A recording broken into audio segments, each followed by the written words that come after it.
Thanks for choosing this free Anfield Index podcast.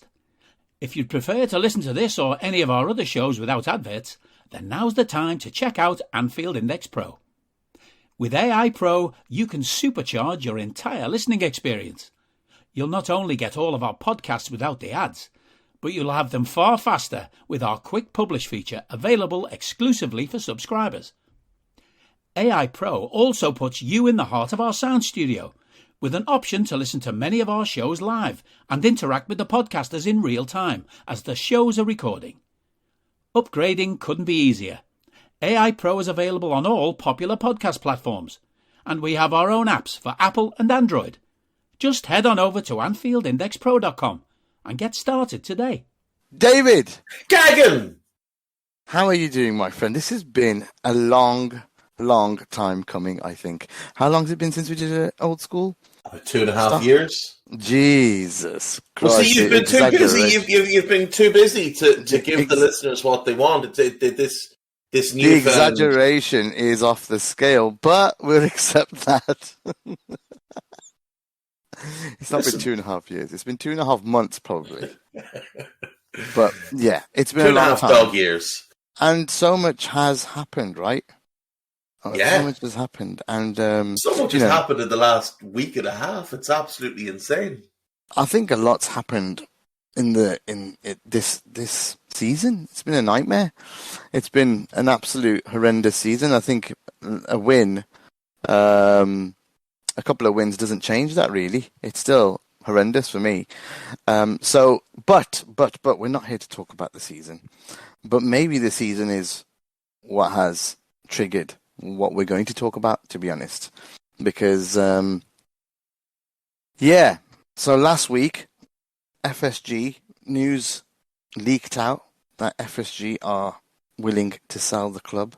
We did reaction shows, obviously, on that, so we've discussed but I think there's a little bit more to discuss on this. So we're going to do it. There's always a little bit of extra meat in the bone, Gags. There is, and I think there's some important discussions to be had at the same time. And I think that's where we're going to go. We're going to go down there. But to start with, let's recap the reaction really to FSG wanting to sell. I mean, in my opinion, I just do want to ask, can you hear anything in the background now? No. Okay, that's fine. Don't worry, you don't need to edit that. We just wanted to double check. But I want to ask. Before I ask, I wanted to just tell you what I felt. This background noise has put me off a little bit. I actually feel scared a little bit about what's to come. That was my initial reaction because whilst we know the flaws of the regime we have right now, there's also a lot of good things that have been brought through. And where we are as a club is because of some of the decisions they made. And yeah, of course, it goes down to individuals, Edwards and Klopp and stuff, but it boils down to the people they brought in, and we're here because of that. But then obviously, Dave, the reaction is who let's talk their legacy. Actually, that's probably the best place to start.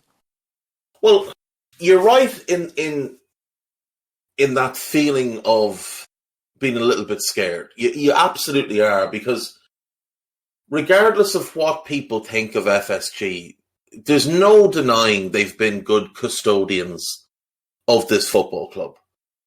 They've taken care of this football club and they've grown the football club. And that's basically the job of the owners, is to take care of it, to ensure its future, to grow it, to bring more fans. And that's what they've done. And, we find ourselves in this really weird situation now of being sold in the social media era. Whereas, the last sale, the banks forced that. And it all happened very, very quickly. Interestingly, this sale is what convinced me to create AI. Yeah. Okay, so that was the start of Twitter.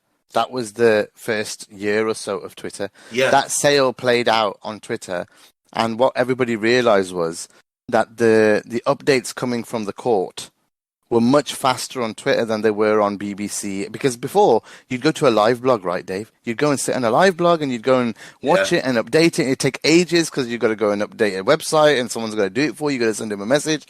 Twitter is the guy's in control. The person who's there is in control. Yeah. And during this court case, they were there and popping out, sending a message, going back in, coming out, sending a message, going back in. And it was unbelievable. It changed the game. It did, entirely. And that's where I thought... It brought people off the message boards onto Twitter. And that's when I thought this platform's... And it's coincided really with FSG coming in, and that's where the idea of AI came. So for me, AI synonymous with FSG's time. It's crazy. But that's the thing. If you think of even the podcast side of AI, we're 9 years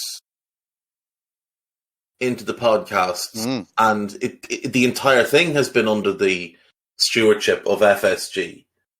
And, look, we want to talk about the legacy. Everyone's podcast, everyone's Liverpool podcast is this legacy. That's it. There's never been, nobody was podcasting when the last sale happened. They all began a year or so after that with Kenny as the manager.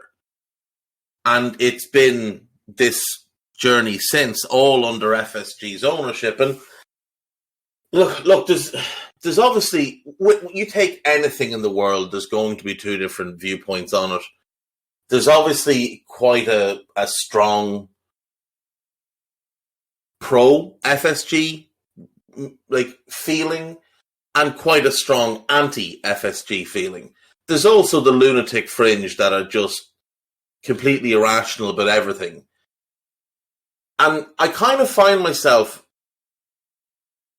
having always been in the middle, leaning one way or another, but never fully in one camp or the other.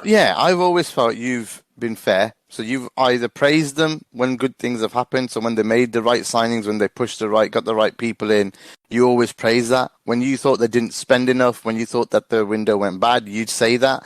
That's just the right way to be. Personally, you were never FSG out. You were never FSG in. You were Brendan out, but I think all of us were. Yeah. Oh, that's right? the thing. When I'm ardently against something, I'll speak against it. We know. Oh, my view with FSG for the last few years is that I have felt it was time for them to move on. And I was open to them moving on. But I wanted to hear real suggestions in terms of who do you want to replace him. So when people on social media were banging this drum that they had to go, they weren't going to be ambitious enough to sustain success, I would just say to them, well, who do you want? Who would you like as the new owners of this club? Who is going to do a better job? Because I'm old enough to remember, and you're old enough to remember, when we had David Moores as owner. And a lot of fans felt that he wasn't ambitious or wealthy enough to get us to the level that we needed to be at. And at that time, there was very much a feeling of anybody with money. Anybody with money. And look what we ended up with. Hicks and Gillette, two toxic human beings who almost ruined this football club. Yeah. So... And my thing has always been, be careful what you're asking for, unless you can, and I always just shut people down with that, unless you can tell me a list of people that you believe are going to be better owners than these people, and not just because they've got more money, but because they've got some sort of track record or you've done an actual deep dive on them, just hush. Hush. If you can't suggest better, hush. And that's not the only dilemma. The other dilemma is, if you want someone in with big bucks, big billionaire bucks, right? What's one thing they have that's as big as, their pot of money? What's one thing that they have, Dave? It's not really anything rude, but what's the one thing that they have that's as big as his money? It's not a trick question. What's this one? A big ego. There you go. And that's why you're the best person to talk with me on these things, because we're fucking in sync. It's a big motherfucking ego. And when that ego comes into play, you look at, I know Bowley's probably trying to get it right now by nicking everyone from Brighton and but he's a moron. Exactly, but he's a dickhead. And that's, you don't want someone coming in and gutting what's there already. And this was my argument against him in the summer. Place. Yeah. Because we saw, obviously, he went out and spent a fortune in the summer. And the usual, far whatever wing you want to look at it, real hardcore, ardent FSG out, they can do no right kind of groups. We're like, we need an owner like him. And I'm looking at them thinking, what are you talking about? This guy hasn't a clue what he's doing. Hasn't a clue. So let's just quickly look at Todd Bowley, right? Minority owner of the Dodgers, minority owner of the Lakers. Two franchises that have recklessly spent money over the last few years, in which he's not a decision maker. So he's never been the day-to-day decision maker in those franchises. He's a minority owner. Now he's going to Chelsea as the decision maker. He's going to run this club day to day. Yeah. And he's not the money behind it. No. Clear Lake Investments are. Yeah, investment companies like them are only in it for one thing, and that's to make money long term. So yeah, they'll flip it.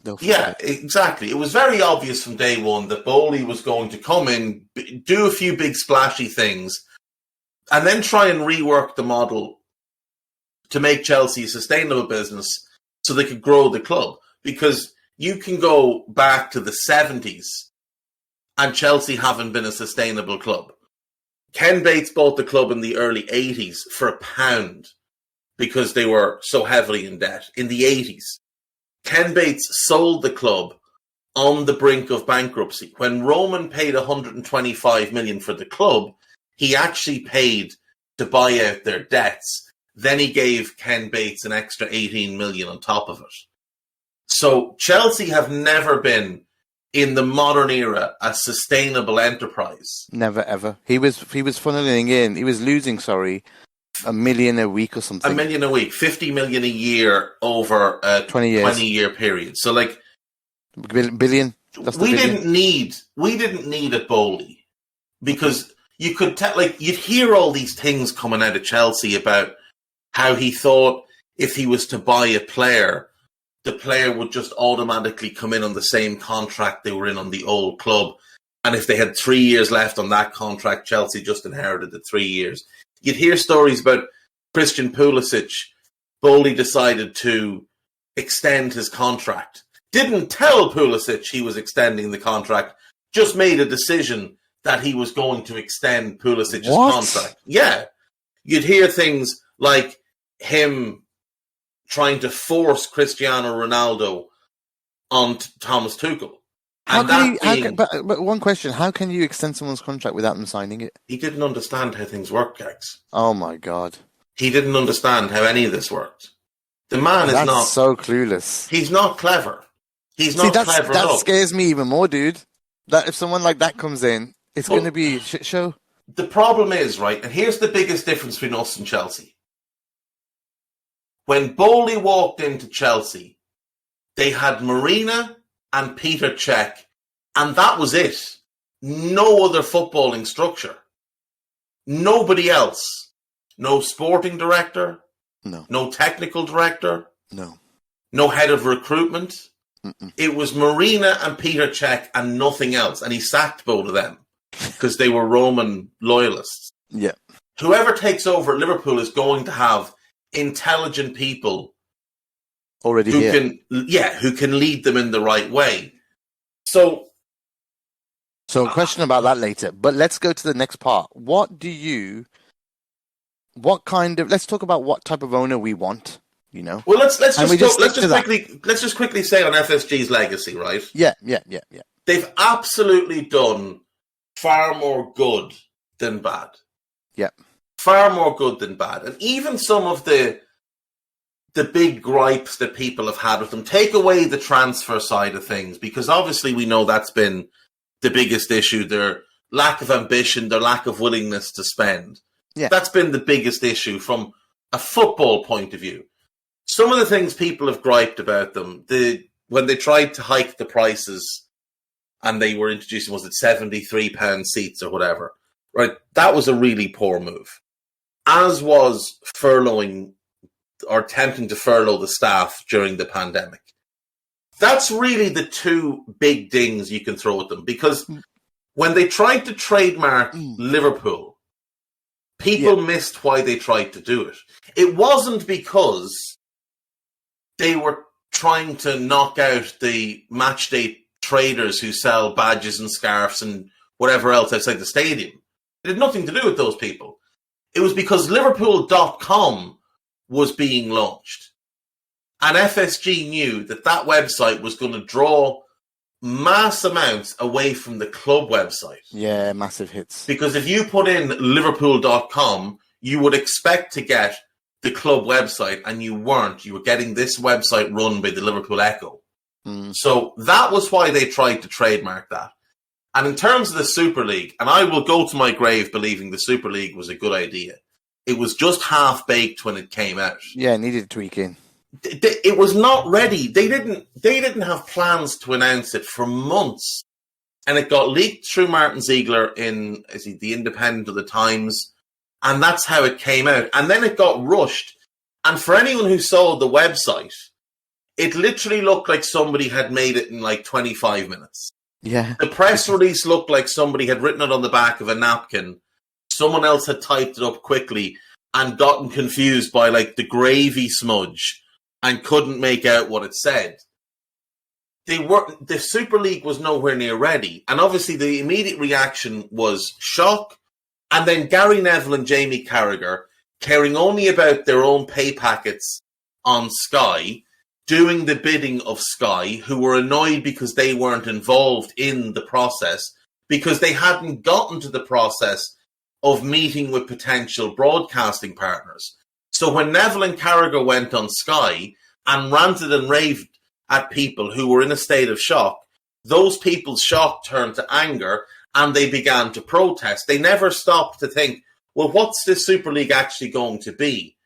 What's it going to mean? How are they going to do it? What are they going to put in place to ensure the fairness of football? Now, we know that the closed door policy was something that needed tweaking for certain, but people ignored that there was going to be a lot more good ideas than bad ideas. Things like a salary cap. As long as came in, relegation and promotion, then it would have been all fine. Because obviously they were right in saying that you can't, because of what they did, what they announced in terms of it was a closed ship. That obviously does affect grassroots. That does affect the whole of the country in terms of football. The nation is a football country. There's so many clubs. But like you said, give it a chance. They also announced that if people had waited and listened to what they had to say, not FSG, the actual organisers, there was going to be mass amounts of money set aside to be pumped back through footballing pyramids in the relevant countries where the teams were going to come from for the Super League. So it would have taken care of a lot of these things, but they were never given the chance, largely because A, they weren't ready, and B, because Gary Neville had a public meltdown on television. Yeah. And, and remember, the good guys won. That's what they tried to make it out, that Sky and Gary Neville and UEFA, that they were the good guys and all this. And then we've seen all these horrendous things. Well, we've seen UEFA do in the in Champions May. League. Well, yeah, we've seen in May what UEFA do. Yeah. So we know who the real good guys are. And let's not forget as well that Sky, number one, Rupert Murdoch.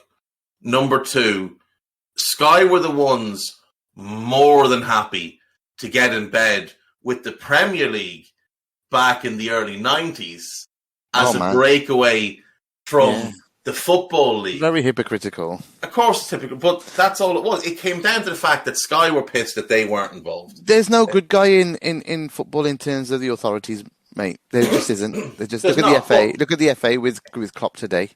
Exactly. He's banned for a year for the game. But it just really the bigger point stupid. on that is if we hadn't been involved in that, we would have got left behind. If it had gone ahead without us, we'd have been left behind. Yep. And someone else, and all of these other clubs that had a big temper tantrum about it, the greedy six, every single one of those clubs would have jumped at the chance. So Everton fans and fans of all these other small clubs, they can sit on the high horse all they want, but if they'd been given the option of taking a spot in that Super League, they'd have jumped at it, and they're all lying if they suggest otherwise. But those are kind of the four main things, and Armand mentions the NFT thing. I don't really care about that either way, but they're the four big things people always bring up against them, and two of them are quite understandable if you actually take a step back. The other two things, the ticket gouging, they gave in on straight away, and But I think that them giving I think the giving in is actually a good sign. If it was an owner with a bad ego, like we just talked about, they'll say, "Fuck you, mate. Go do what you want. If you don't want to be at the club, somebody else will come and sit in your seat." They do, though. They do. People, of course, there are some owners that are absolute dickheads. The fact that they listen. FSG have always intended to sell the club. Yeah, 100%. Always from the minute they bought it, it was bought to sell. A 10-year flip is ideal, to be honest. But what they needed to do was protect the value of the asset, and the asset is worth much more with a happy fan base who fill the stadium every single week. Yes, they weren't going to make a huge amount off those ticket increases because it was a small number of seats that were going to be 70 odd quid. Yeah. They were going to make maybe $500,000 a year off those ticket increases. It's minor, isn't it? In the grand scheme of things. Having a happy, settled fan base, having Anfield full every single game, that is far more valuable to them in terms of growing the asset. When you say that, growing the asset, an expanded Anfield, a better training facility, better players at the club, better backroom staff, better manager, better commercial stuff. All of it has improved in the last 11 years. It has. The one thing I will say, people need to stop saying, "Oh, they built 2 new stands and they built." They didn't. Ground. The club did. The club did. The club funded all that. They could have funded it. They could have funded that and allowed the club's funds to go towards improving the on-field product. They could have funded that themselves and not put any of that debt onto the club. So I'm not giving them credit for it. It's great that they did it, but they did it for their own gain, and the club paid for it, not them. Yeah, so the club is them, really. And also, they've basically got the club to that position where it can pay for itself. But I agree. That's the gripe from the start. Their own investment, whether it's transfers or stadium or anything, that's what's lacking. So we know that, and again, Armand's got that absolutely spot on. They did it because we're in Discord Live, folks. They did it to increase the valuation. When they inevitably sell a stadium with 60,000 plus seat stadium, a little bit, the facilities are miles better in the new stands. So it's a nice place to go and watch the game as well. The hospitality's next level. It's but very, FFP very good. allows you. FFP allows owners to do all of those things without it affecting the club's FFP and profit and loss. Oh, but they won't. They won't want to put their own money in. No, that's the thing. The big problem. Yeah, they won't put their own money in. But like the money that went to paying for those stands and that training ground, overall, you're probably looking 200 million. Well, that could be probably 400 million. 400 million in total. Mo Chester, if you're in the chat, let us know. What's the total, for both stands and the training? How much would it be? So that's over the last, 7-8 years? Yeah, it's not that bad for an investment, but I suppose but if it's 400 million over 8 years, that's like 2 £25 million players every year that the team could have had. Yeah, I agree. Rather than, because they could have paid that money themselves. Well, that's not mad. 246 million, according to Mo. That's not bad at all, really. 246 million. But again, it's still a £30 million signing, and this is the thing. No, sorry, it's not bad. They could put that in, surely. It doubles their investment. Exactly I know. That's the thing. When they'd have seen that back 3 times the value. Are you that person who has everything? The coolest merch and those must-have fan threads? Well, over at our Anfield Index shop, we've gone that extra mile when it comes to pimping up your Liverpool collection. From our popular range of bespoke design t-shirts, sweaters, hoodies and hats, to our signature edition mugs, prints and coasters, all provided with fast worldwide shipping. We have something for every red. We also stock official LFC merchandise and are licensed with the Premier League and UEFA to sell official iron-on shirt badges and sleeve patches. As a listener to this podcast, you can get 10% off everything with coupon code AIPRO10. Just head over to AnfieldIndex.shop or find us on Etsy by searching for Anfield Index. All I've always said is nobody is asking for city-level spending. No. Nobody. Well, no. The lunatic fringe are asking for city-level spending, which is why they're the lunatic fringe. But all I've ever asked for is one more £30 million signing each year. You're miles better off. Think of the players we got in and around that 30 million. Over the last 6 years, it's 6 extra players. Yeah. It's 6 extra players. So it's not James Milner. Yeah. It's not Trent run into the ground. It's not Virgil gets hurt and we've got no centre-backs left. Mm-hmm. It's not Fabinho run into the ground. It's not still rolling out the captain when he's nearly 33 and can't play football anymore. It's not running the front three into the ground. It's having quality options. We've got like 5 of the topics to go on here, and I think we should move from this. Yeah, let's fly through. So what's the type of owner you want then? Who is it? I mean, that's what we should talk about now. What is it that would be best for us? Look, for Liverpool, for the fan base, for everyone. So taking everyone into the lunatic fringe, the outers, the inners, how would everyone be happy? Well, everybody would be happy if someone like Steve Ballmer bought the club, because he brings ludicrous levels of wealth in the region of 100 billion. He brings a proven track record in sport, having owned the LA Clippers now for nigh on 8 years, having spent among the highest wages in the NBA in that entire tenure.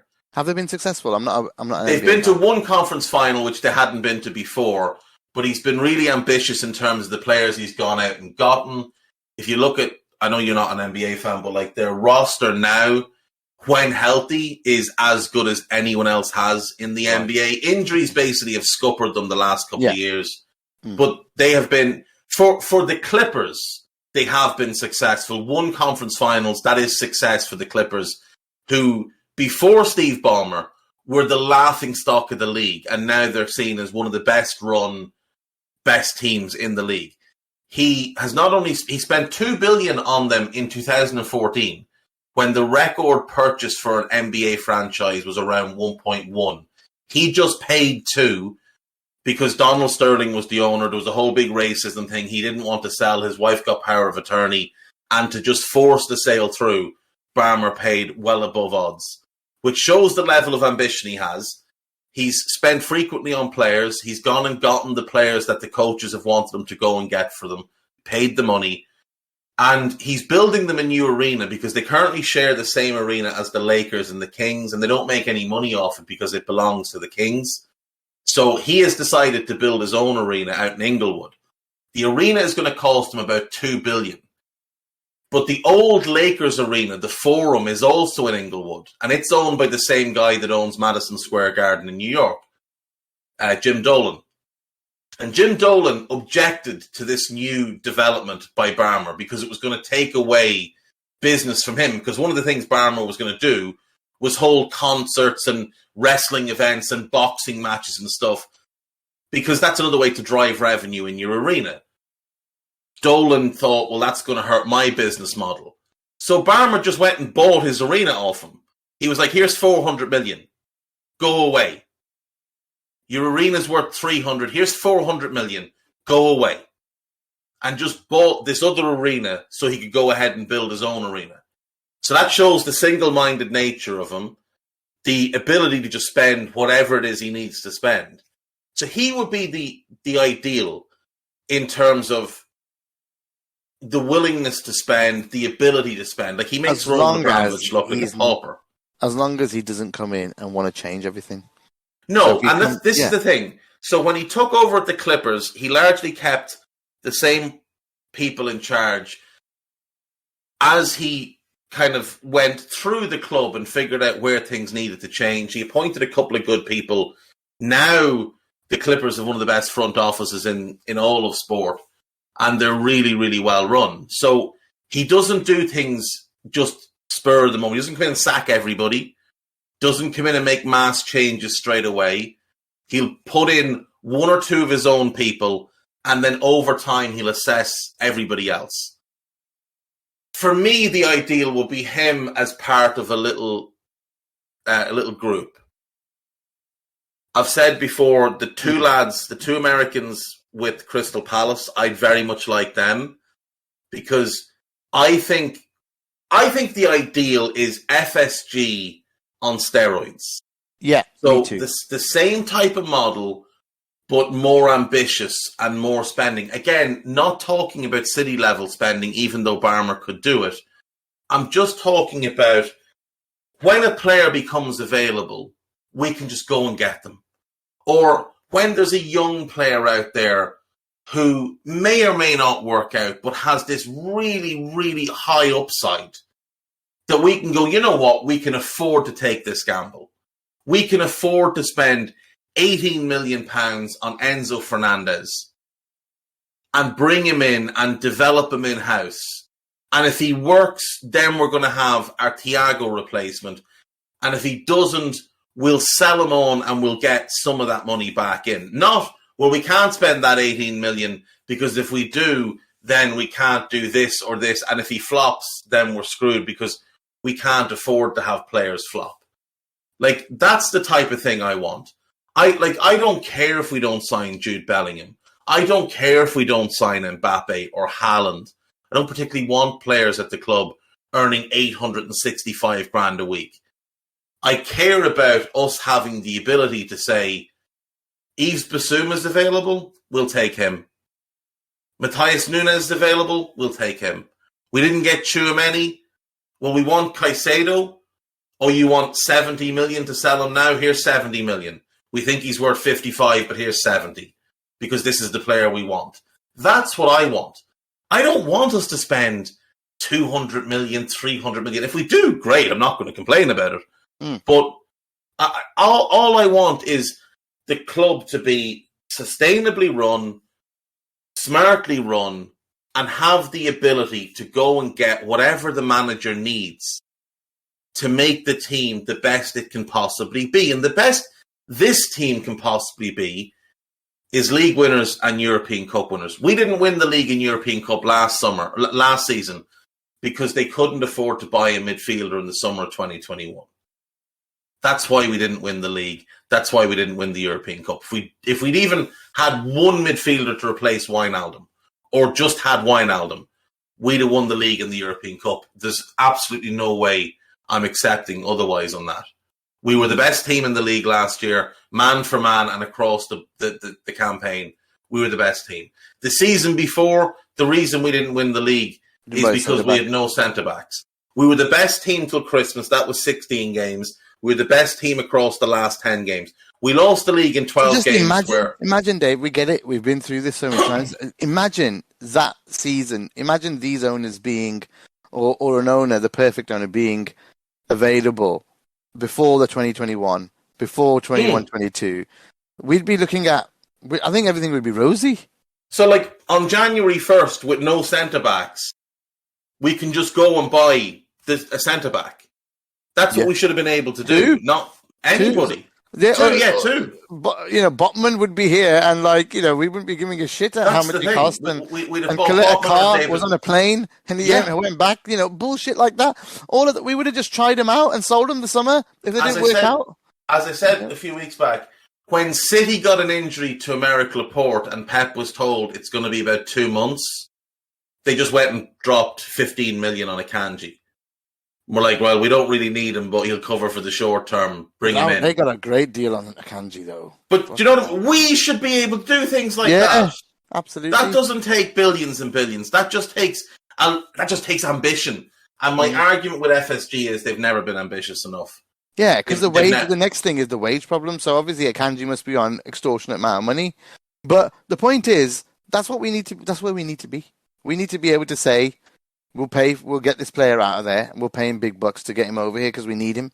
And 2021, it should have been in the summer that we got the CB, and maybe none of those injuries or all those things happen because we don't overplay players, right? Yeah, we're just rotating 3 players the whole season. And then Fab has dropped off mobility wise. I'm just saying mobility wise. Since he got injured in that 2021 season, he's not been the same since 2021. That injury has hurt him. If you look at all the pressing stats and stuff collections we've done and the amount he used to press prior to that injury in 2021 before he went to centre-back, and now it's like night and day. There's a huge change. Huge change. It's not just him. Oh, God, it's going to be round the whole squad. Henderson's been finished since that injury, that season. Remember he got hurt against Everton, tore whatever muscle it was, and missed 4 months? He has been an absolute shit show since then.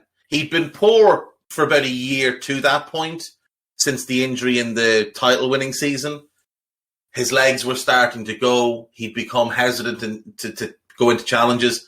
When that injury happened, he's barely a Premier League player now. He is the odd good game, but you can't tell me 3 good games Henderson had in a row since February 2020. You just can't go through them. You can't find three good games in a row. No. And again, that injury in 2021, the second one, the whatever muscular injury was, that was because he's been forced to play at centre back.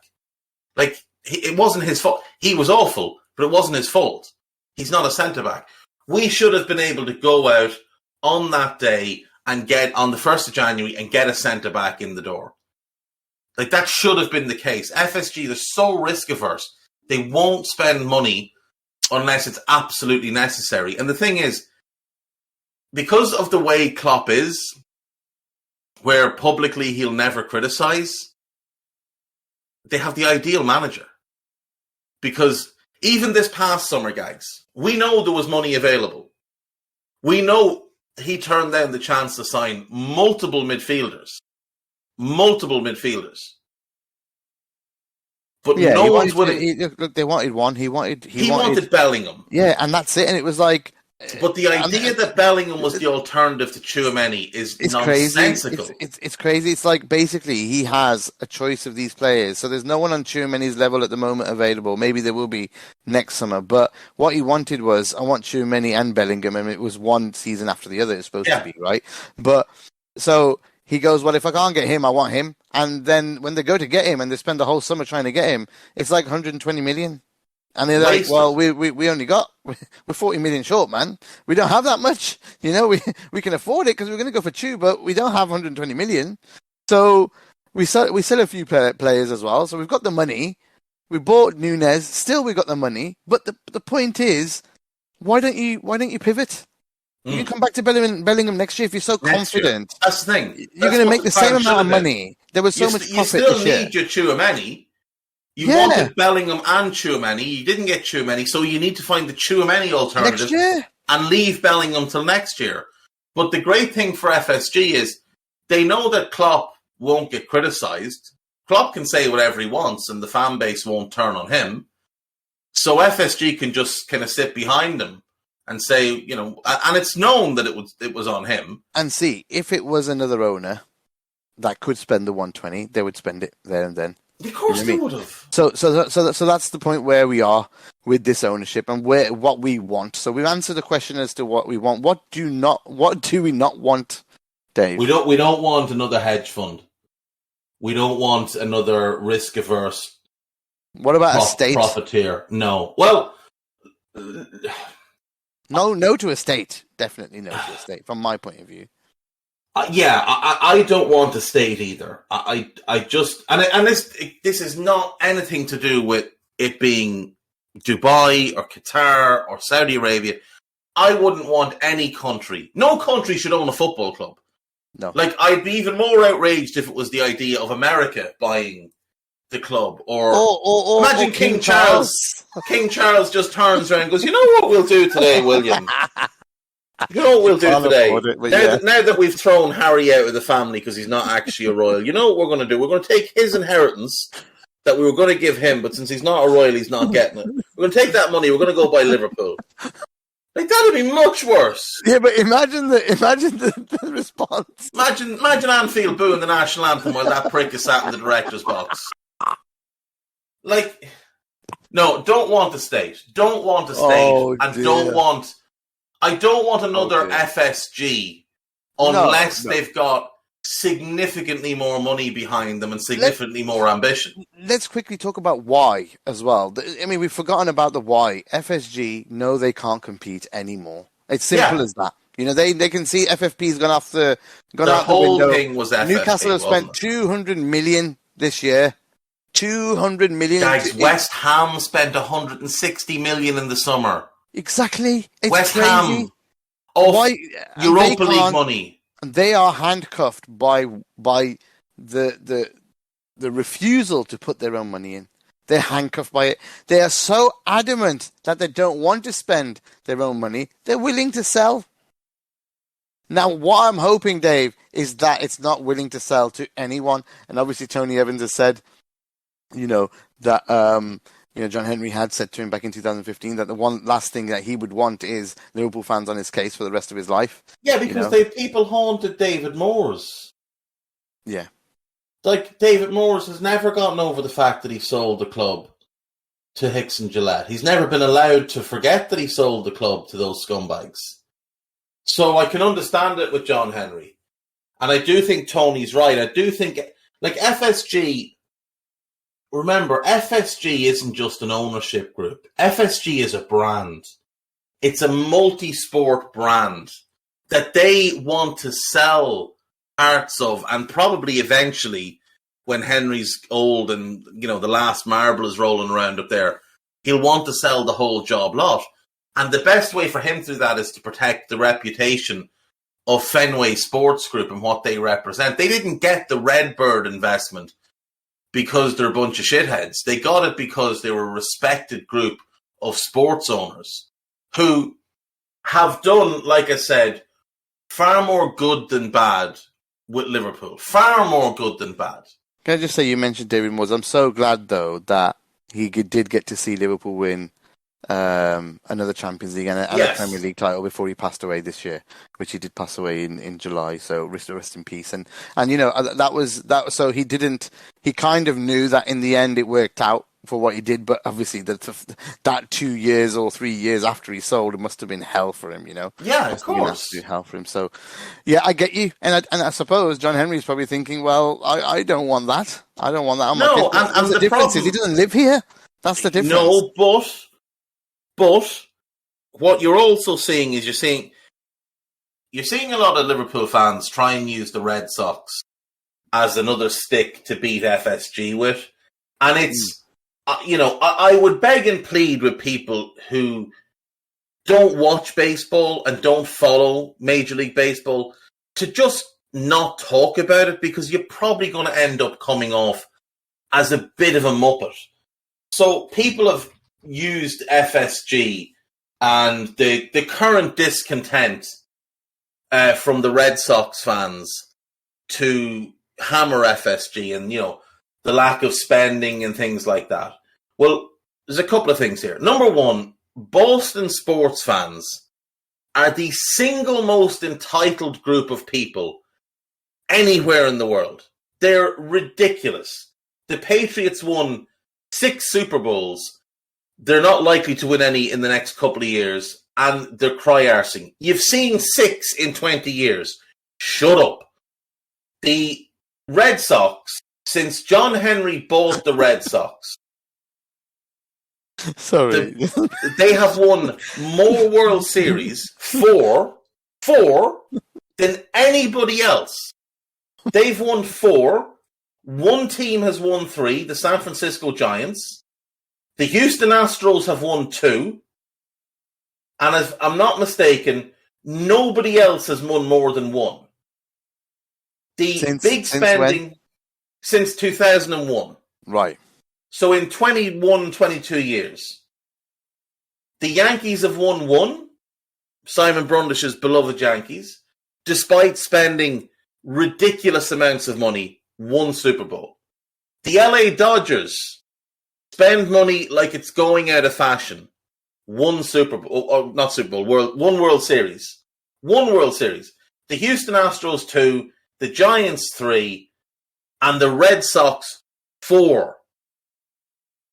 Now, bear in mind that before John Henry took over, the Red Sox hadn't won a World Series since 1912. It had been 95 years without a World Series.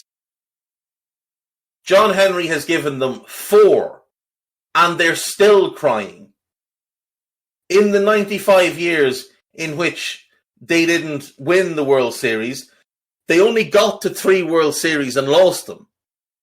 So they've had more appearances and more success since he took over than they had in the previous 95, 100, 120 years. Like, the guy has done brilliant work there. Baseball is cyclical. Teams go worst to first and first to worst all the time. The nature of the sport allows you to bottom out, reload, build back up. Like the Houston Astros, for example, were a laughingstock for years. They bottomed out, got rid of everybody, cleared their salary cap, invested in young draft picks, and built a team, won a World Series in 2017, maybe? No, 2017. Red Sox won it in 2018, and won it again this year by being smart and making smart decisions. John Henry will get things right with Boston again. They've recently bought the Pittsburgh Penguins, which is how they used the Redbird investment. That's going quite well. They have a track record of doing well. Nobody could argue they haven't done incredibly well with the Red Sox. Nobody can argue they haven't done well with us. Of course they have. They took us we were managed by Roy Hodgson. Roy Hodgson was our manager. And a decade later, we won the Premier League. Now, I get that it's one title in 12 years and one Champions League in 12 years. And that, to me, is an issue. It should have been more. But still, in 10 years, they took us from Roy Hodgson, and probably the lowest point any of us have experienced as Liverpool fans, with, the fucking war that was going on before that between the fans, the owners, the manager, and everything else. From there to a Champions League and title in 10 years, I mean, you're going to take that. Yeah, and I think that's a really good point to segue. I think the point about war, I think what's realistic from where we are right now, because everything I see online, everything I hear, you hear a few things about these US bids and stuff, but there's more about state bids than there is the names that are coming out. There's way more leaning towards that type of bid at the moment. So what I mean, the problem is you have to be realistic. You have to think about the price. Okay, it's nearly 5 billion, maybe 4 billion to 5 billion pounds or dollars, whichever way. I mean, there's not too much difference nowadays. There's very little difference now. Yeah. So when and that's why it's probably a bit more attractive, right? So if you think about it, what's realistic? Who can afford that? Apart from a Bulmer, right? Who's, let's say, he's not as interested, or we haven't heard anything from him directly, or he probably can't actually. He's probably an NDA, but just the things getting leaked. But I just think who could afford that and then afford to do more? There's very few people. There's very few scary. people. This is where the scary part comes. Yeah, this is where you could end up with someone like Stephen Pagliuca and Bain Capital, who bought 55% of Atalanta, who has a track record of ruining assets. You could end up with someone like him. He is notoriously cheap, and he would not be a deal at all. I don't think anybody's been too impressed by his ownership of Atalanta so far. You could end up with someone like the Wrigley family, who own the Chicago Cubs. They come with their own set of problems. Number one, they're quite cheap as well. Number two, they are basically an FSG ripoff when they wanted to end the curse of the Cubs and win their first World Series. I think it was in 108 years. They appointed Theo Epstein, who'd been the brainchild behind the Red Sox rise to success. He was one of the people that John Henry was very impressed with, appointed him as, I think, the youngest general manager in Major League Baseball at the time. And he, oversaw the first two World Series, and then the Cubs paid a fortune to get him, and he oversaw their World Series. And after that, they got cheap because they'd won one and they didn't see any need to win another one, which is a little bit like FSG. We won a league title, a Champions League. What more do you want? We're not going to spend fuck all. There's also the fact that the patriarch of the Wrigley family has made some horrendously racist comments in the past and doesn't seem like an altogether nice fella. This is the other thing, right? Don't want him. There's the possibility, and I've floated this one, of a consortium led by Harrison Blitzer, who own a chunk of Crystal Palace. David Blitzer owns 6 football clubs. They own together the New Jersey Devils in ice hockey and the Philadelphia 76ers in the NBA. They have shown an ambitious nature in how they operate, certainly with the 76ers. I don't really pay attention to how they're running their clubs, but with the 76ers, certainly very ambitious, willing to spend, willing to make the big trades and go all in to win. So they don't have the money to do it themselves, so they'd need backing behind them. But I certainly think when you look at what they've done at Crystal Palace with the massive improvement in their recruitment policy, with the complete change of direction of the club from appointing every rolling gammon you could imagine, from Warnock to Pulis to Sam to Pardew to Hodgson, to then going for a more continental manager and a continental structure at the club. The huge improvement in the academy, which they were one of the driving forces behind. I think when you look at what they've done and how they've gone about their business, they are an FSG type of organization, but I think they're more ambitious than FSG. So I've said that the ideal for me would be them and Balmer. You get their kind of existing connections in the Premier League and the footballing world, plus the multi-club model they can bring to us. They've got a club in Denmark, a club in the Netherlands. They own Real Salt Lake in the MLS. Let me see, David Blitzer. What other clubs does he own? He owns Brøndby, Crystal Palace, Augsburg, so you get a Bundesliga club. So there is someone you would want, though. I'm focusing on someone who you won't, who's going to be bad for us. But what I'm saying is, like, this is the thing is, there's so many people that are against another American owner. Oh yeah, who isn't mega rich. And what I'm saying is, we don't want Paluca, we don't want Wrigley, but let's not rule them all out. Even if they don't have Balmer, let's not rule these lads out. Who else wouldn't you want? You don't want That's anyone. That's why you want a consortium type of thing, because at the end of the day, if there's 3 or 4 of them that have got 5 billion each, then they're kind of putting one in each, right, to buy it. Exactly. And then it's okay to fund. But if you're asking one guy to buy the club for 5 billion, that's a 4 billion, 5 billion. That's a lot of money, man. And there's not many people out there that can afford it and then run it. You've got Balmer. Larry Ellison has, for many years, been linked with moves to buy sports franchises in America. And his name has been very, very loosely floated. But Larry Ellison is 78. Is he really going to want the hassle of running an English football club?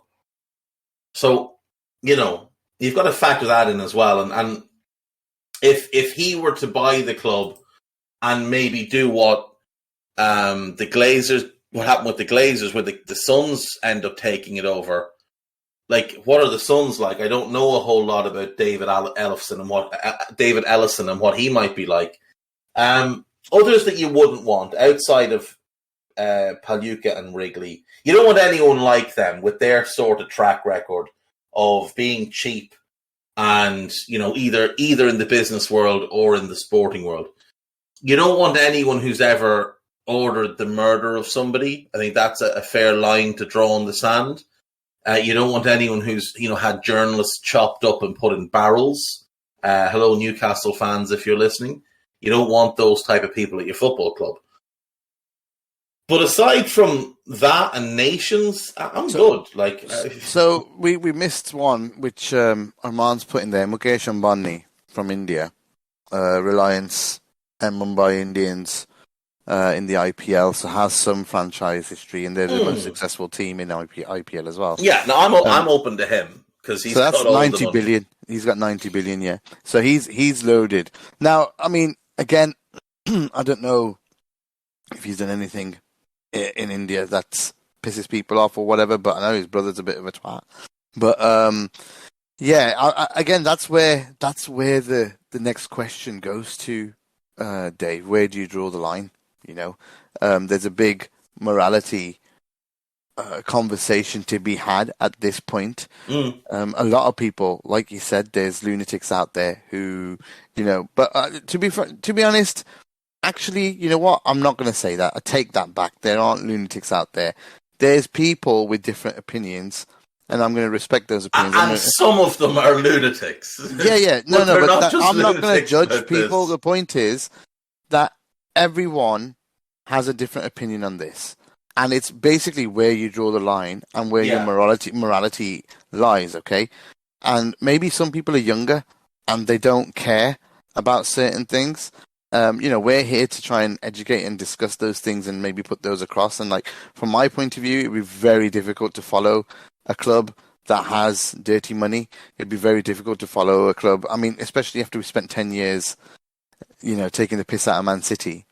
But, look at their fans. They don't seem to mind it. They go to every game, or else the stadium's not that full. Do they? So maybe people do mind it. Yeah. So maybe there are people. We don't hear from them that much, though. That's the thing.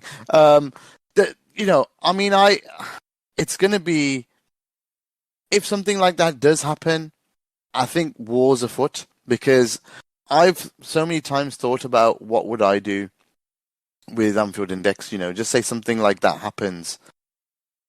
But the interesting thing is Anfield Index is covering a football club, right? It's not funded by it.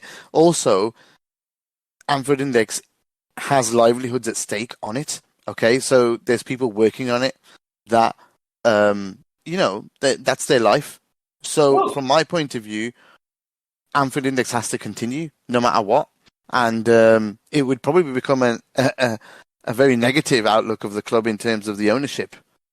But we would still cover the football club. Now, people might hate that, and there might be people that work here that might not want to work here anymore and give up their livelihood because of their morals. Fair enough. Fair enough. Like I said, there's a respect line here where I respect people's opinion on this because it's a very difficult topic and it's a very real thing. And where on the other end of the scale, we've got subscribers come in and say, I don't care. On Discord, I don't care. I want Liverpool to succeed. I want Liverpool to beat everyone. I want Liverpool to win. Okay. Then on the other side, there's people who are like, I'm going to turn my back on this club if that happens. I'm not going anywhere near it. I'm not going to attend games. I think it's very easy for people to say, I'd turn my back on the club as a hypothetical situation. I think when it came down to the reality of it, I don't think they would.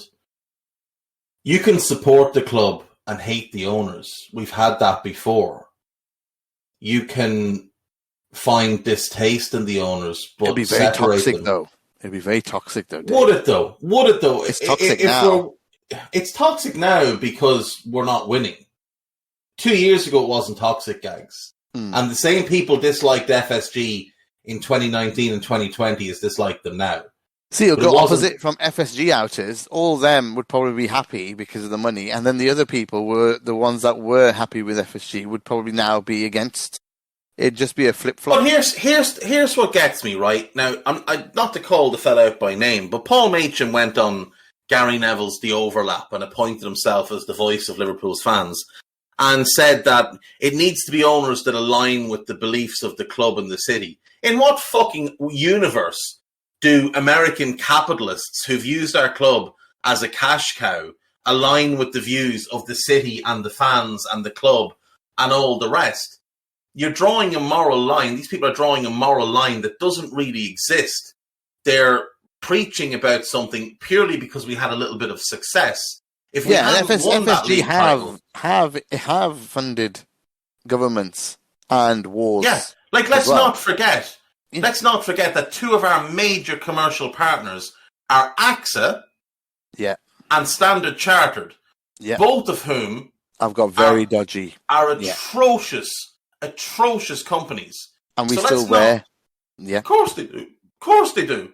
They still wear the Standard Chartered jerseys. Kamal on Discord pointed out Nike, Adidas, all these things. There's Adidas have got some racism stuff in the background in the past. A little bit of Nazism is what they have in the background. Yeah. And then you got Nike have done some Nike with their sweatshops, like human rights. Apple, Samsung, anything. Microsoft, even with Baumer, Microsoft in China, anything that you are touching on your day to day. This is why I said this discussion is so important, because it's about a line that you wish to draw, and it's a personal line and an individual line that you have to draw, because either you're Mr. Morality. And I'm not having a go at anyone, by the way, not at all. Or you're not, and I mean that's my view. But anybody else could say, okay, I have a line, and it's I'm okay with wearing Nike and Adidas and using Apple and Samsung because I can't live without it. My job's Microsoft, and I can't do my job without Microsoft and Apple products. But then I'm not supporting this football club at all. The one that I've loved for 35 years as part of my life, and literally live and breathe it. I live and breathe it. Live and breathe. My mood. My mental health, I take myself away from podcasting, from being involved on Twitter, because I know it's going to destroy my mental health, talking about it negatively. I can't function as a person when it's overly negative, because, Dave, we live it. Gags, me and you are older in the online Liverpool fan base, right? Let's just put it that way. You're obviously much older. No, look, we the two of us have seen 4 different owners of Liverpool Football Club in our lives. Yeah, owners will come and go. Owners will come and go. The club is the club, and the club is our club, regardless of who owns it and who funds it. They're only custodians, and I hate using that word because it's a word that Hicks and Gillette used, but it is what they are. They're custodians of the football club. Their job is to protect the football club, to grow the football club, and to do what's in the best interest of the football club. So owners will come and go. The difference between us, if we got bought out by a nation state or whatever, and say City and Newcastle is, number one, we already have incredible history and recent success. My God. Yeah. And number 2, we have a much bigger global fan base. The reason that Saudi Arabia went for Newcastle and Abu Dhabi went for City is because number 1, they're smaller clubs. Number 2, they had no success in 50 years. Like when a fan base has seen more relegations than trophies, it's going to be fairly easy to sports wash that group of people. It will be much harder with us because we've got much higher standards and much higher demands for what our club represents. But, like I said, it's much easier for people to say, well, I wouldn't support the club anymore, when it's a hypothetical. If Dubai bought Liverpool tomorrow, I think those people would go very quiet. I think they'd hold their nose and they'd just get on with it. They'd just grin and bear it and continue to support the club. I don't believe for 1 second they'd turn their back on the club. I think it's just easy to say. It's easy to take the moral high ground. It's easy to preach from a pulpit when nobody's elected you to stand there. But when you have to stand there and convince people that you're the right person for the job and that you belong where you belong, then it becomes much harder. So, yeah, there might be a small percentage of the fan base, like less than 1%, that gets turned off by them. There might be some dissenting voices. But you watch how quickly those dissenting voices hush when success comes. Well, this is what I was going to say. Imagine if, somebody comes in and then all of a sudden, I'm talking about myself only here, right? Comes in and all of a sudden you bought in Mbappe, you bought in the next big centre-back, and you bought in Bellingham and Rice and someone else or whatever, right? Whoever you bought in. And all of a sudden Liverpool's slapping everyone in the league next year. Are you telling me something's not going to drag you towards that team on the pitch that's winning? Because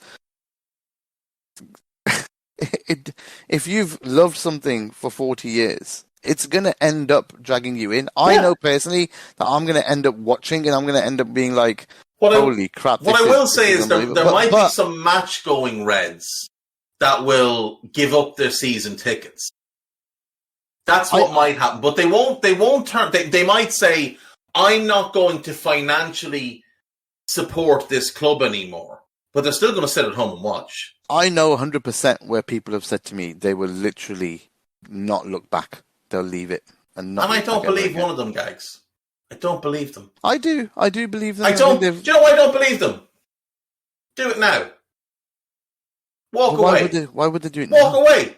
If there's a moral line in the sand, is AXA not enough of a line in the sand in the supportment of apartheid in Israel? Yeah, very true. Is the murderous regimes that Standard Chartered have been in bed with not enough to make you walk away? How about all them sweatshops in Bangladesh that Nike run? How about those child labour law violations? They're human rights abuses as well. No one's clean, man. No one's clean. So fucking walk away. On you go, on your bike. Don't let the door hit you in the arse. They won't do it. It's easy to say when it's not a real thing. Anybody can say it when it's not a real thing.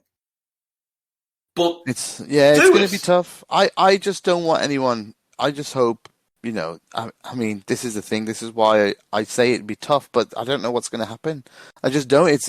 I really hope we don't face that. I'll be honest with you. I really hope we don't face that because I think it will be war. What I would say to the people that, want to say, oh, well, we'd walk away. Your support of the club, right, is far more important under ownership that you don't like than it is under ownership that you do like. I completely agree. You gotta fight the fight. Yes, because you become what you want to be anyway, which is the moral compass, which keeps the owners in check. Now I know and the fan base. A reminder the every whole day. Fan base. You're supporting this. You're supporting this. The whole fan base becomes responsible when there's bad owners. When Hicks and Gillette were in charge, the whole fan base became responsible for trying to secure the future. Now, in the end, it made fuck all difference. It took the banks coming in and taking the club off them. But that's not going to be the case with Middle Eastern dictatorships. They're going to have loads of money. So the banks aren't going to be at play.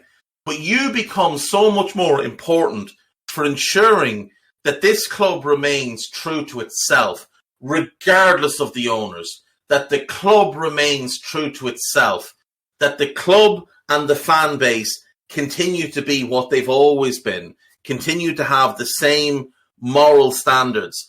The owners don't set the moral standards of the club. We do. No. Yeah. We do.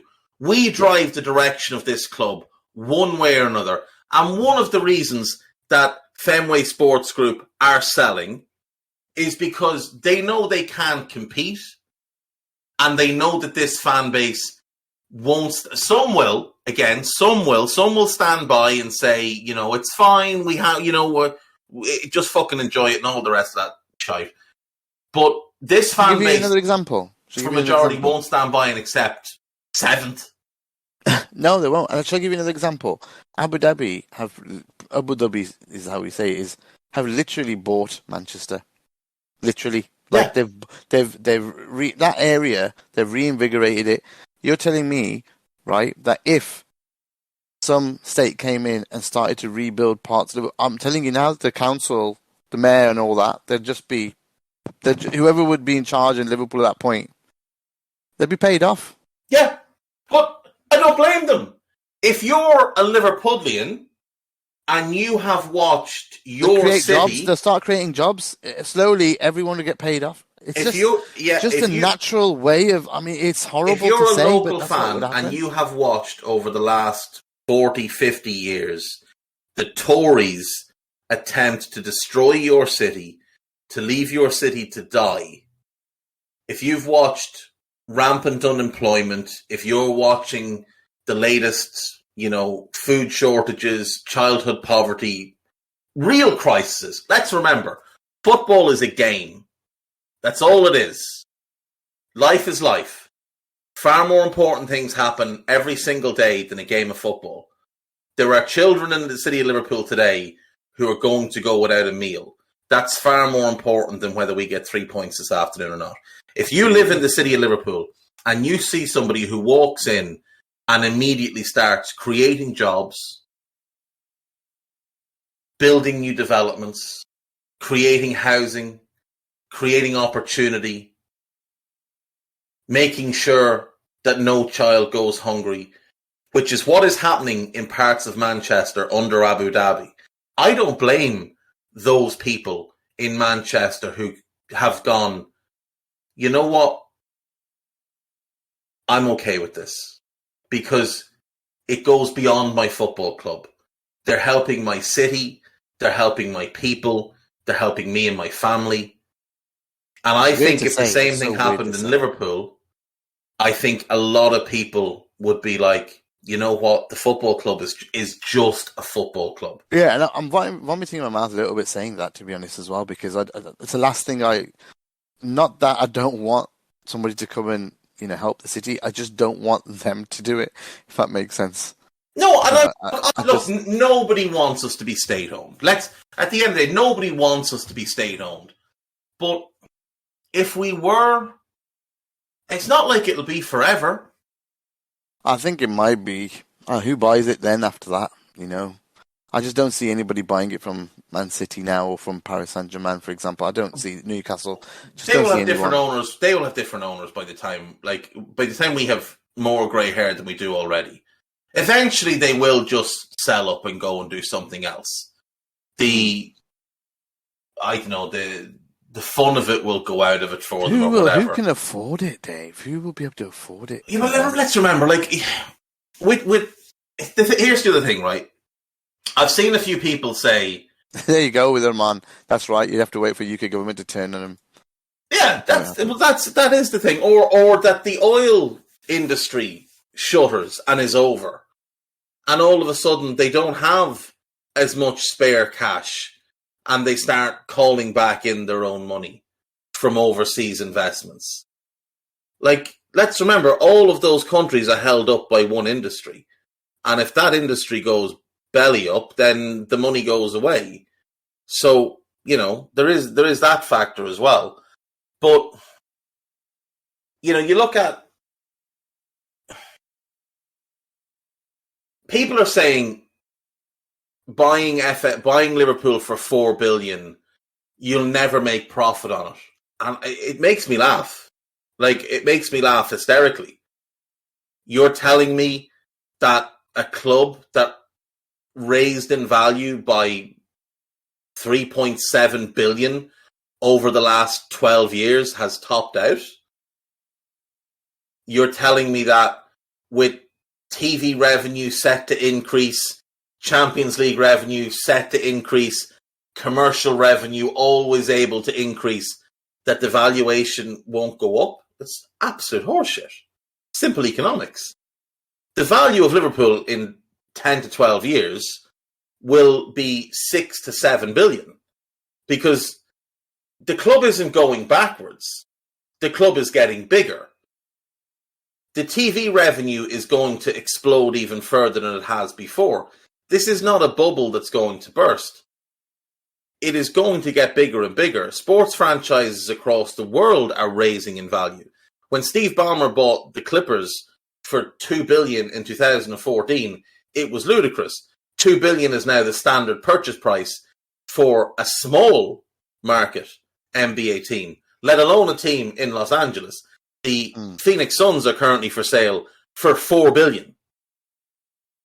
Yeah, I get you. I think if someone, say Obama came in, let's go with the right, or at least I don't know enough about him to say he's right or wrong, but say the right guy comes in, say Ambani comes in, whatever, 90 billion worth. They come in and they're able to, as soon as they're working on this club and they've got the connections they've got, they'll have more.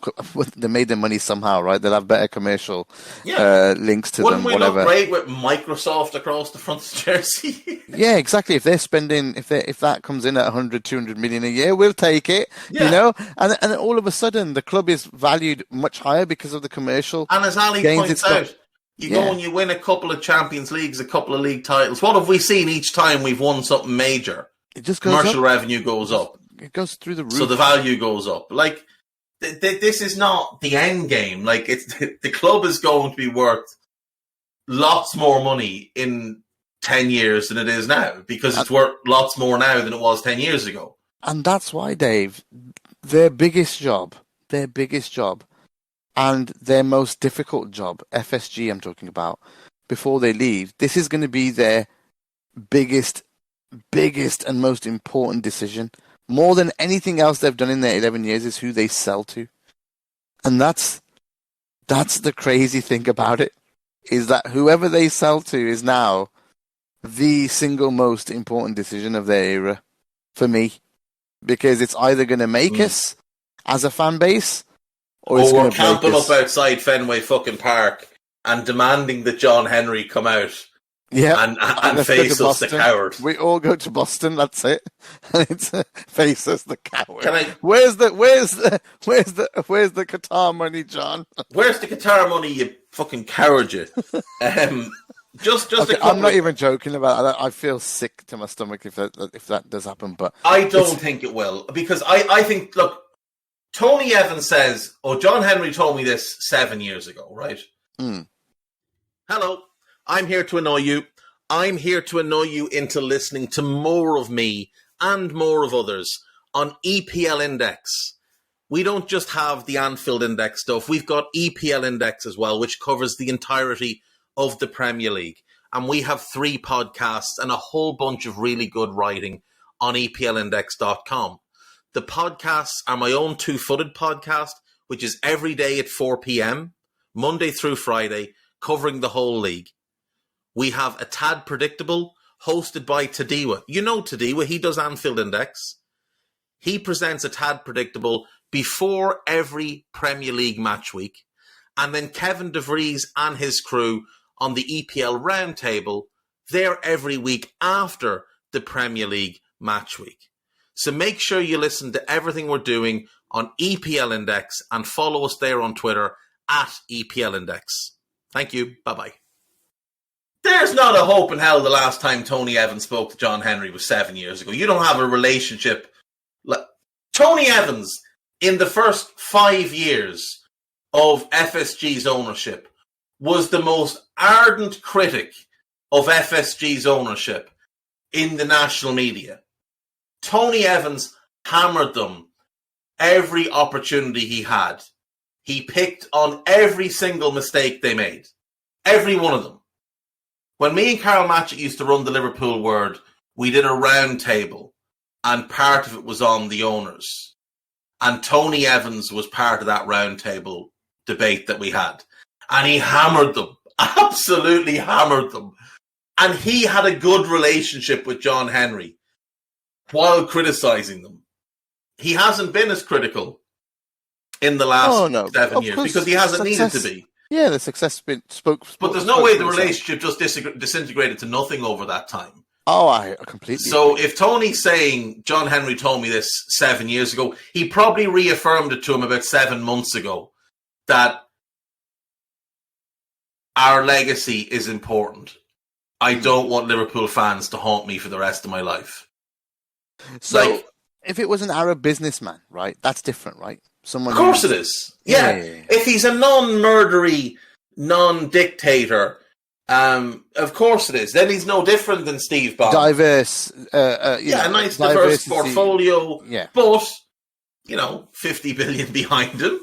He's got to have the cash. cash. We're kind of looking at, we need someone who's like 20 billion plus, please. We're like... Oh. It would be nice to have a clean. Well, it's impossible to be. There's clean. No clean billionaire. So there's no clean billionaire. It'd be and nice there's no to have socialist billionaire either. No, there's no socialist billionaire. There can't be. So Bar George Soros. So to get someone like FSG in with multi billions behind them that they can spend, it would be really nice to take it to City, Dave. In many ways, it would be ways, really nice to take it to City. Yeah. With an equal foot. I mean, it's the thing. I said this on post your scouted, it wasn't recorded, but we said post scouted. How many times have we, as a Red, and this I'm speaking about every Red, and if you're not, then I don't know how crazy you are about this club. But before you've gone to bed, you're thinking, wouldn't it be just nice to just money be no object for once? And I'm not condoning any different type of owner, or I'm saying, as legit as possible. But going to sleep thinking we're gonna fucking buy that player. We're going to go buy that player. We're going to get that. And then we're not even going to buy it. We can, like, when Mbappe comes up again, and we know we've spoken to him the last 2 times that he's been well, his mum wants him to come to us. But it's never been a realistic option since, maybe when he was 15 or 16 it was. But when he was leaving Monaco, he was too expensive. When he was a free agent or about to become a free agent in the summer, the wage demands are too much. And we all of us that are logical human beings with, functioning brains and stuff, we all knew we're not getting Mbappe because, like, it was nice to laugh about it, and we laughed about it on podcasts and stuff. But we all knew realistically we're not getting Mbappe because the wages are going to be disgusting. I never thought the wages were going to be that high, though. They don't know what they This is what stupid. They are is, they are. The reality is different, but I never expected it to be something like that. But like you said, if you bring in someone like, who's got 50, 60 billion sitting there, money's no object to them. No. They'll be like, fuck this. Like a Roman. At that point, everybody was okay with Roman. Nobody said anything about Roman. You know what I mean? You know what? It's funny it's funny with FSG because the moment I knew that they weren't, the moment I knew that it was time for them to look at selling up was the summer we won the European Cup. Yep. You said it at that time. Yeah, we won the European Cup. We should have won the league. We were undeniably the best team in Europe. In the world at that point. In the world. And we had a real opportunity. Next 3 years was unbelievable from us. But we had a real opportunity, summer 2019, real opportunity to just put our foot in the neck of European football and say, you know what? This is ours now for the next few years. You can all sit back down. Just imagine Dave buying. And we spent 4 million. Yeah, that summer, buying the summer after, the last 3 summers, if we'd literally spent 100 million each time and put wages in, some funding in, right? Imagine how much we'd have won over that 3-4 years. Yeah. There would have been multiple leagues, multiple Champions Leagues. Yeah. The quad would have happened last. I mean, imagine that quad last year. Yeah. Do you know? Just the verge of a fucking quad. Look where we are now, man. That's the thing, but it's disgusting. At the time, I got plenty of abuse for saying that because just fucking enjoy it, and we've just won the European Cup. But if you remember, back in the summer of 2014, we just finished second, and I told you Rodgers is not the right man because he went and bought Lovren, Lallana, and Lambert, and I just knew he was an idiot. So it is funny. Sometimes you get at the highest of highs or the near highest of highs, you get these moments where you just think, as good as it is, Like How this would is anyone this is as think good as it's going to Lallana, get. Lambert, and all these signings were a step up? Yeah, when we were losing Luis Suarez, who carried us to that thing. But it's funny, like, you just have those moments where you think this is as good as it's going to get under these people, be it Rodgers, be it the ownership. And then, for me, that moment was the summer of 2019. We're never going to be better than this because they're not going to allow it. They're not going to spend the money. And let's all be really honest here. Like, their legacy centers around, we won a Champions League in a year and a league title, right? That is their legacy to us. Those two things happened by complete fluke. By complete and utter fluke. Because if PSG don't buy Neymar, Barca don't want Phil, and aren't flush with cash. Dave, but okay, I get it, the retro thing, but the point is Phil. Phil they bought for 8 million. Nobody thought when we bought Phil he was going to be a £150 million player. You can only react to what happens. Funded the European Cup winning team. You can only react. No, you can't, because you can plan things properly. Oh yeah, you can. But that point, they reacted to that, and it worked out. It did by fluke. It worked out, man. But it was a fluke. So they planned to buy Virgil. It wasn't their plan, Gags. It's on their. They planned to buy Virgil, and no, they didn't plan to buy Ali. They didn't plan to buy Ali. They planned to buy Jack fucking Butland. And that's who they were buying. They pivoted Jack to Ali. Butland. The deal was done. So they still pivoted to Ali because they got money for Phil. So because they got money for Phil. Yeah. So if they have money, so by pure fluke, they fell on their feet. No. But they would never have funded that money. They would, they wouldn't have funded. That's right. I know. I get the They never would have spent that money. So we don't win the European Cup with Jack Butland. Hold on. So they don't fund it. I get it. They wouldn't fund it with their own money. I get it. But if they had the money, they had the scouting ready to go for it, right? So that's the difference. They had the scouting ready to go for the right players, but they were all always out of reach, right? Because they don't have the money. So now, if we did get somebody in with what we've got, with the base we've got, with the people we've got at the club, with the people that look for players, the money would be no object, right? We're able to go buy anyone we want. So that's planning, right? The problem is they just never, like you said rightly at the start of the pod, the biggest problem with FSG has always been they just don't put their own money in. Had they had the balls and they put their own money in, Ali would have definitely been bought anyway. Because they would have, he's scouted and his price point was too high. I know, but they never would have done that. Oh yeah. I'm saying Ali would be playing for Chelsea. I'm saying if they did have the money, but my point is, what we're trying to get to here is a similar owner to FSG. Oh, they've got loads of money, but they just won't put their own money in. They did have the money. They won't spend it. What have they spent? Mo, you're still in the chat. What have they actually put into the club, including their initial investment to buy the club? We're looking at around 400 million that they've put into the club. I don't think they have. In 12 years. Oh, you mean total 300 million to buy it, and then I don't think they put anything in. 300 million to buy it, and probably about 100 million just for operating costs and whatever else. That's not even a debate. We know that. That's what I mean. Like, they've never, but they with their plan, that the Coutinho sale is such an outlier. Like a player you buy for 8 million Klopp mentioned that last night. 146. Did you hear Klopp mention that yesterday? Oh, by the way, welcome aboard to the bottom Reds boat, Jurgen Klopp. Oh, you have to love it. The way he was talking about it, it's like it was done. Most of it. Yeah. It's like it was done. He was talking about it like it was done for Jan. Like, I mean, Klopp's words, guys. Jeez. I took from Klopp's words that he knows kind of the lay of the land and where things are right now. Yeah, he knows something's happening for sure. Is happening.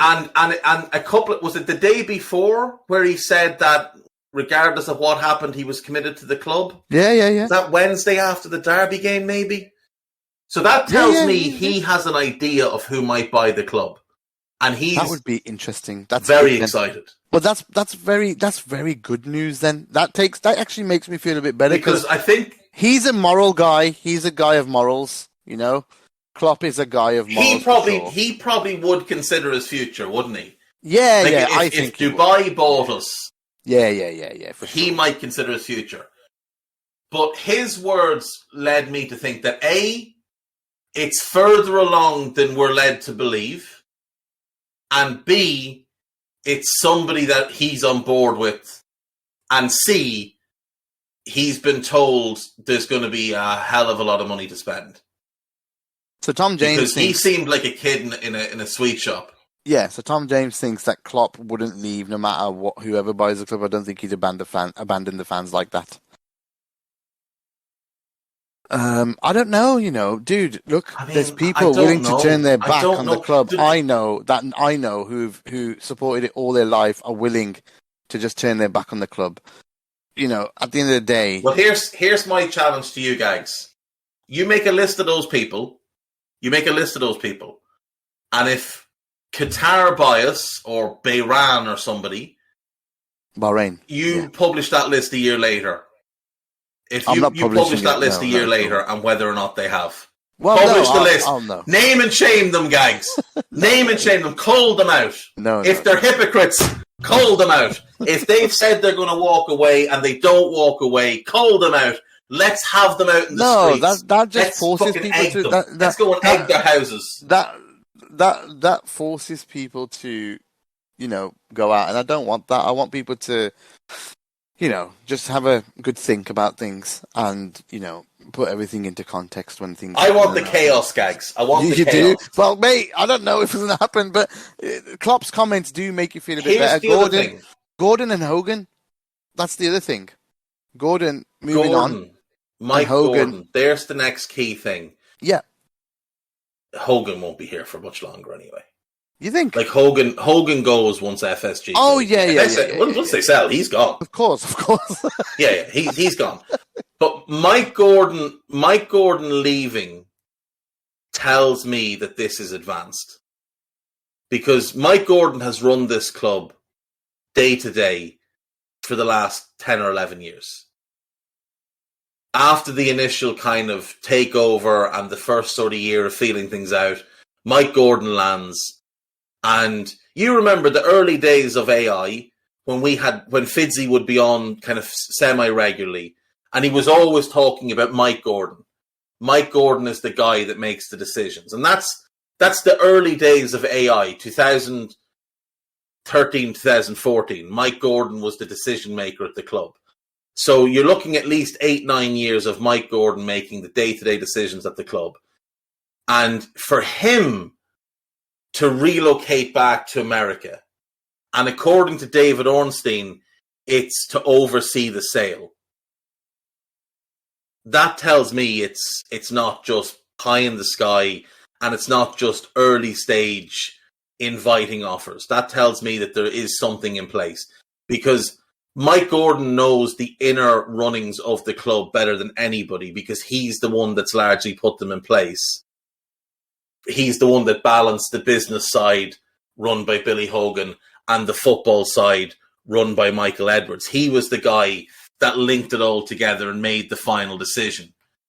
And if he's gone and it's to oversee the sale, I think we could have new owners by potentially mid-December. Mate, or at least be in those final stages. I'm hearing people willing to put money that by the January transfer window we are under new ownership. The first thing I was hearing was by the end of the season. That kind of has fast tracked. I don't know how long these takeovers take, but surely it takes more than 2 months, right? Or does it just can happen bang bang? How long does due diligence take and all that? I just remember DIC's due diligence took like 3 years. Remember that back in the day? DIC are doing due diligence on the club. That's like it's haunted me and for the whole whole thing life. Is because they took so long. Sorry, go on. It's the financial version of Liverpool are monitoring this player. Yeah, it was. Just seems to go. How long is this due diligence going to last? Well, see, back then morals weren't even a thing. We were all fucking on board with DIC coming on board. We were all on board with these ownerships. We were all on board with Shinawatra at some point. And then we found out what he was all about. I went, no, we better move it. We're going to move away from that. There are pictures online. There are pictures online of Liverpool fans on the Kop circa 2007, 2008, 2009 with homemade signs that read "Yanks out, save us Dubai," and different things like that. So, look, well, the thing is, we don't know how long this sales process has already been going on, because there's no way that David Ornstein got the story the day FSG decided to sell. So in all likelihood, this could have been going on for 3-4 months before Ornstein broke that story. Definitely a month. I've seen some things. I won't mention names because I've seen some people. I've seen some things said, and they were a month ago. Yeah, and so I'm just like, okay. There's an account on Twitter, a fairly well-known account, and he, on the 11th of October, I believe it was, had some information that we were up for sale, and that the one name he mentioned in particular was Steve Ballmer. It was in a text message that he took a screenshot of, and he put it on his Twitter. I think that was the 11th. Either the message was the 11th, or he put it out on the 11th. But so that's a month ago. And if that was the case, then it had been going on for a couple of weeks before that. So it could be 2-3 months into this. We just don't know. Could be like, how long does it take to draw up all these different? I don't know. Mo might know different things through. If Mo can put in how long it normally takes, but I think it's a couple of months at least. But if it's already been a month in, then by December, you're talking by the end of the year, should be looking right as rain for me. I mean, that would be. You're talking October, November, December. That's 3 months they're guaranteed. But if someone's saying it in October, you're talking someone's leaking it in October. That means it's been going on since August, September. Yeah, to be honest. So, yeah, exactly. Klopp gave the impression of a man that's been told this is going to be done and you're going to have money to spend in January. So it wouldn't surprise me if Klopp already knows who the potential owner is going. So Mo's saying after sale agreed, month or two getting to completion of sale. So that means we might not be by January because we haven't had a sale agreed yet. But Bowley and all that was we might not be sale agreed, but but it was different because they were forcing Roman. Yeah, of course. Turned over real quick, that one. But this one, so it might not. It also depends on how they're funding it, though. True. It also depends on how they're funding it. If it's just they can just come in and slap their cock on the table and say, "Here's 4 million now, fuck off out of my office." The famous Comoli line from Suarez. The famous David Comoli line. But if that's what happens, look, Klopp made it seem like he's been told you're good to go in January. That's what I took from what he said. I don't know. It's a little bit scary because, we could end up with another Hicks and Gillette. It's really exciting because we could end up with a Steve Ballmer or the Indian chap that you mentioned. It's a little bit, Jesus, what comes next if we get bought by Qatar or one of these countries? And the possibility of a war in the fan base, but I'll tell you one. Like I said, look, the likes of Spirit of Shankly. Spirit of Shankly came about because of Hicks and Gillette, right? And I think they're overreaching a little bit in some of the statements they've made since the sale kind of leaked. But what I will say is they become far more important under a regime ownership than they have been under Fenway Sports Group. They become far more important as a voice of the fans when it comes to dealing with potential, murderous dictators. Because they've got a platform, they've got an established line of communication to the club. That's when they become really important. They haven't been important under FSG because there's only been a few major issues across 12 years to really complain about. Do you know?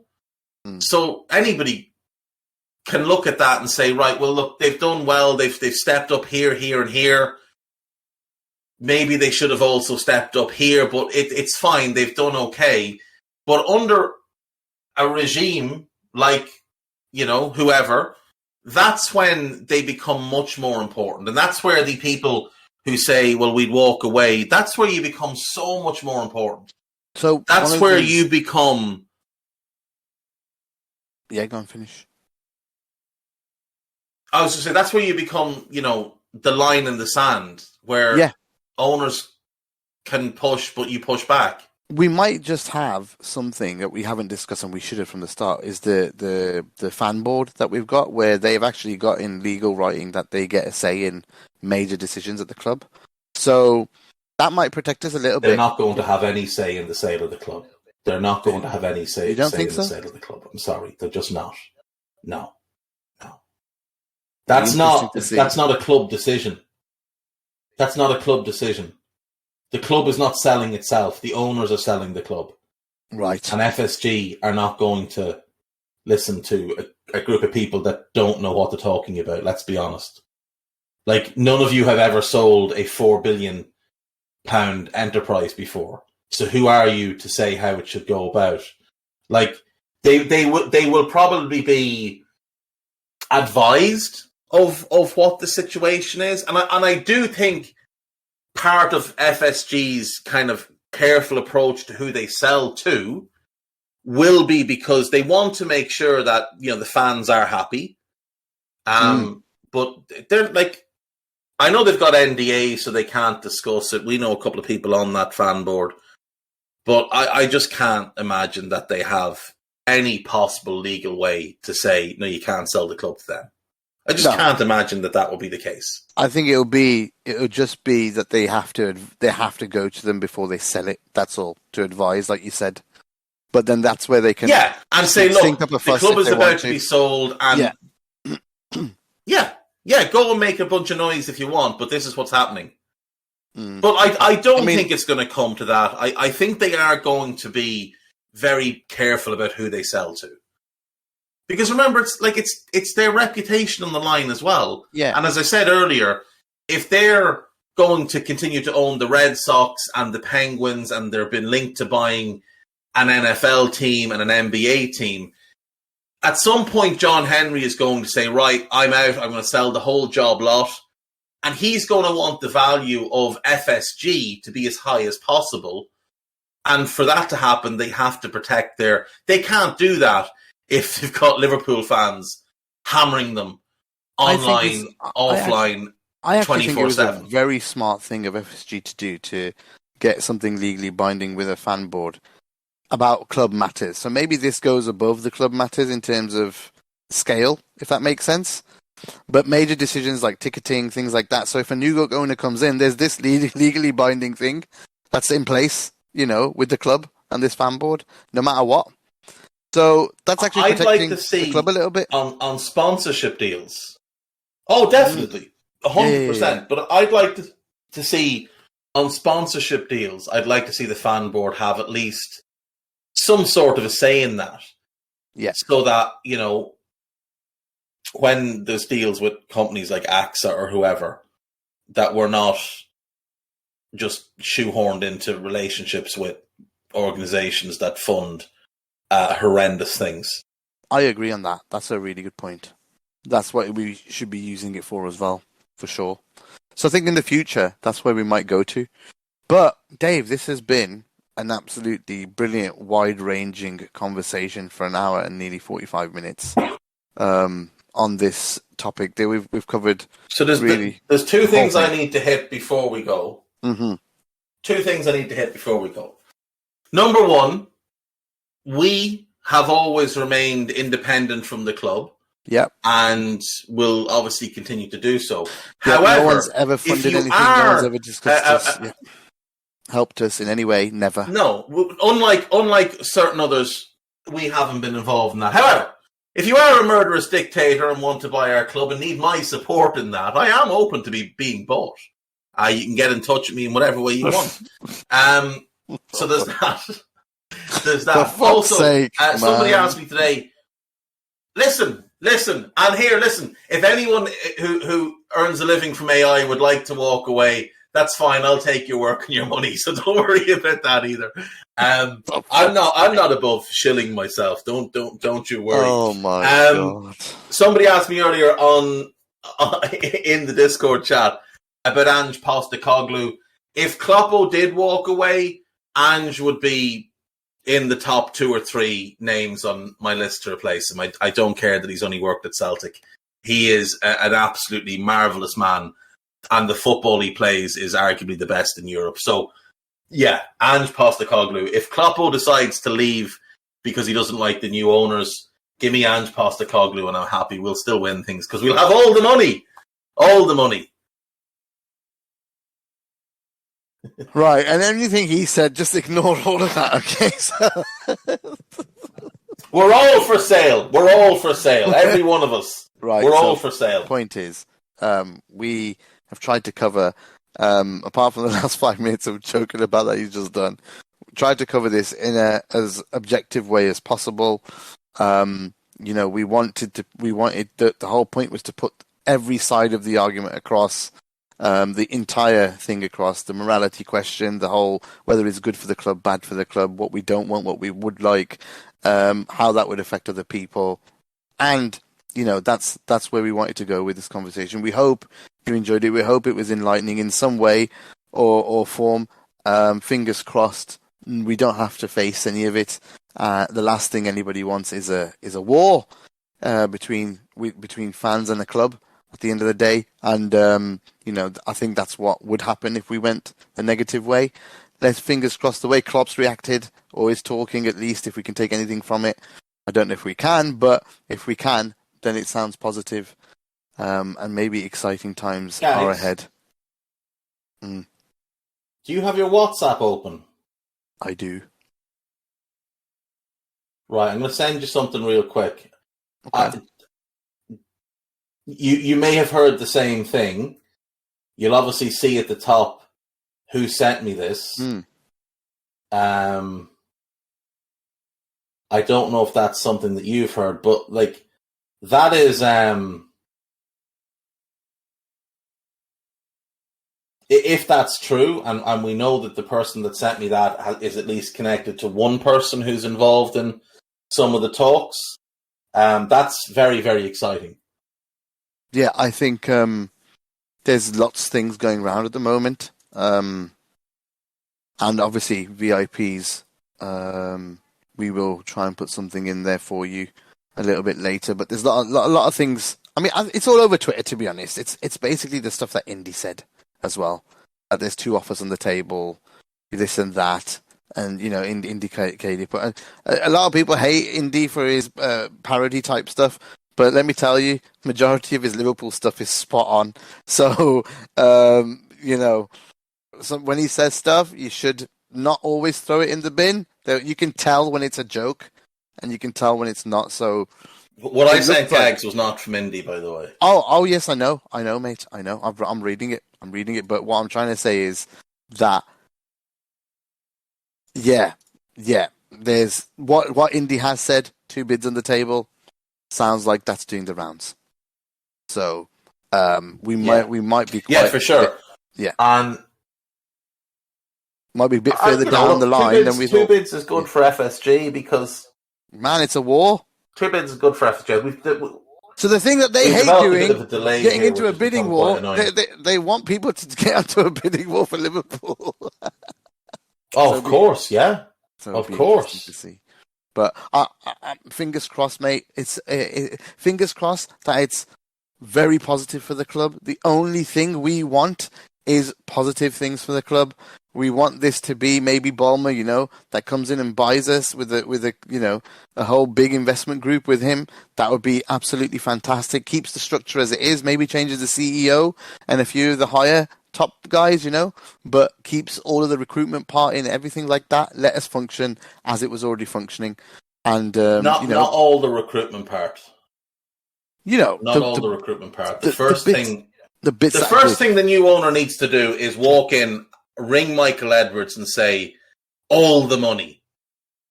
Whatever it takes. All the money. Get back. And you will have the power. You will have the power, yeah. You will have the power, yeah, no matter what. You can tell Jurgen what's what. You can tell Pep and Linders to go and suck an egg. You're the man. You're coming in. You're running things again. Yeah, Michael Edwards. Imagine if that did. I don't think it will happen, but imagine if it happened. It would be sick. But anyway, point is, what I'm trying to say is we really want everything to be positive, and let's fingers crossed this does lead to something that's really positive. And maybe it's taken this long to find the right buyer, because everybody knows they've been trying to sell for a while. Since they won the Champions League, they've been trying to sell. Maybe it took 2 or 3 years to find the right buyer. So fingers crossed, lads and lasses.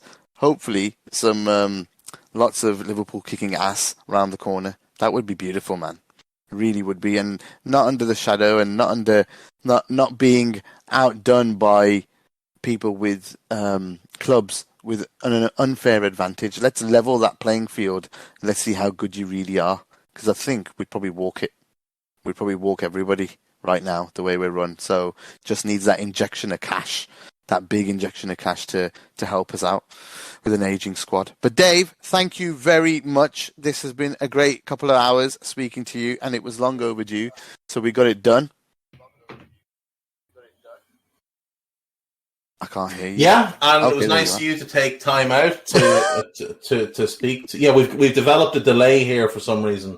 It was nice of you to take some time out to speak to the people and no longer ignore them as you have been for the last 6 months or so. You had time to go on under pressure, but no time for an old school.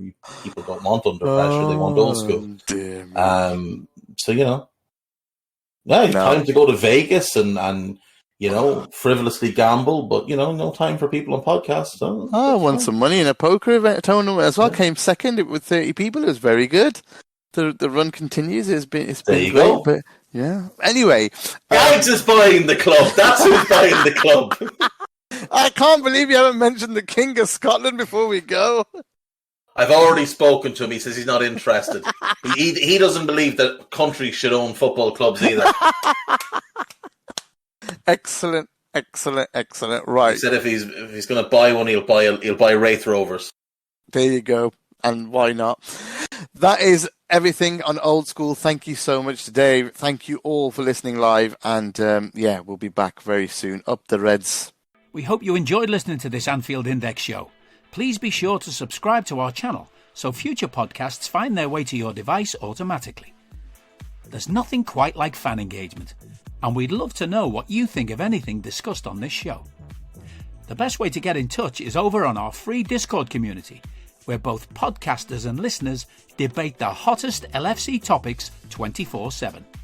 Sign up free now at AnfieldIndex.com/Discord. You won't regret it. You can also follow us on Twitter at Anfield Index and find us on Facebook by searching for Anfield Index. Oh, and before you go, we'd love it if you could leave us a 5-star review on your favourite podcast app. It only takes a couple of seconds, and it means the world to the people who create these free shows.